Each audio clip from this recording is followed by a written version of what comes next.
I let it fall.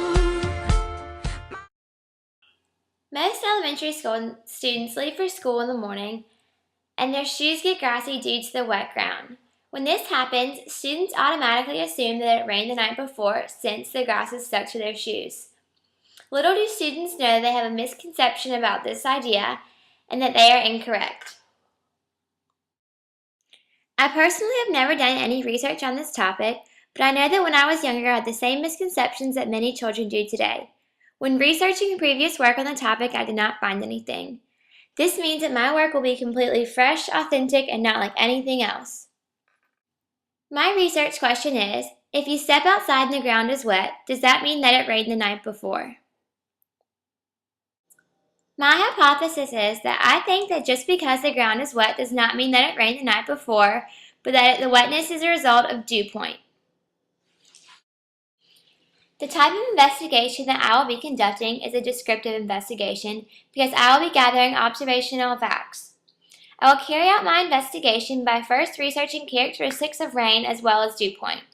I will check the local weather for 1 week and record when it is supposed to rain. Every morning for that week, I will go outside around 8 a.m. and record if there is any precipitation and analyze the grass.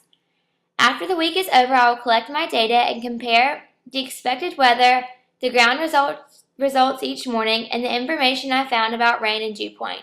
From there, I will be able to determine what the wet ground is a result of.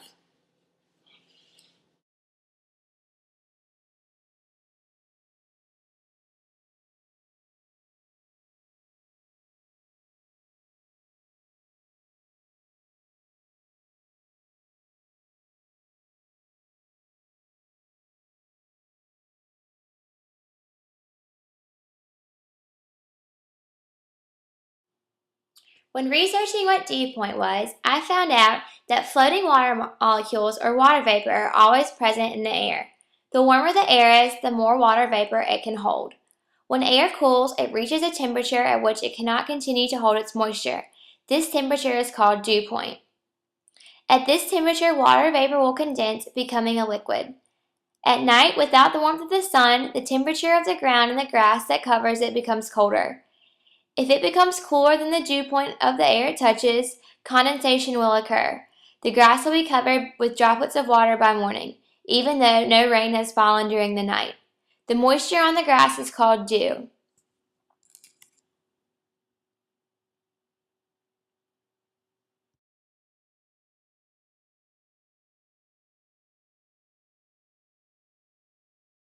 After doing some research on rain, I found out that it forms when water droplets form from warm air.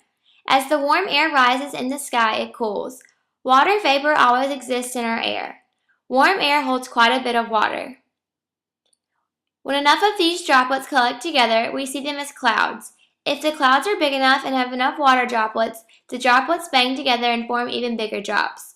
When the drops get heavy, they fall because of gravity, and you see and feel rain. In the morning, you can often see rain when it's in the street gutters or if the grass is extra wet and moist.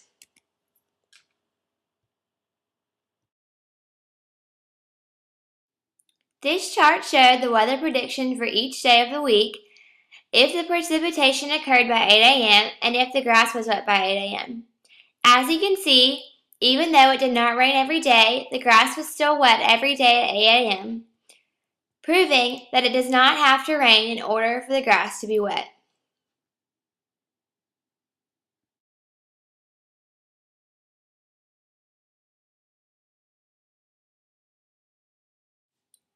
After analyzing both the research I did before conducting my experiment and putting together all of the results from my experiment, I proved that my hypothesis is correct. Just because the ground is wet does not mean that it has rained, and it is caused by the temperature reaching the dew point. This means that my hypothesis was correct.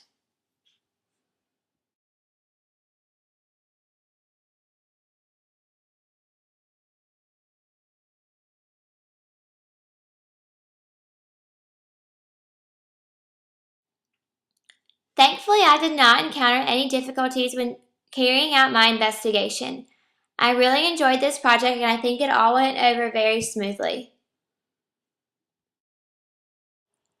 Now that my investigation has been completed, I am pleased to say that I have no further research questions about the subject matter, and I think that all misconceptions have been made clear. The science concept that I learned from this investigation is that when the ground is wet, it is not always because it has previously rained.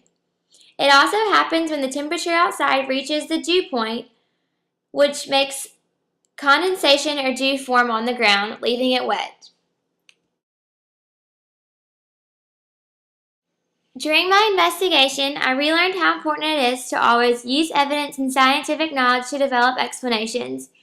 You should always develop explanations to answers to your questions, and you should always reflect on the evidence that you obtain, as well as draw on existing knowledge to support your thinking.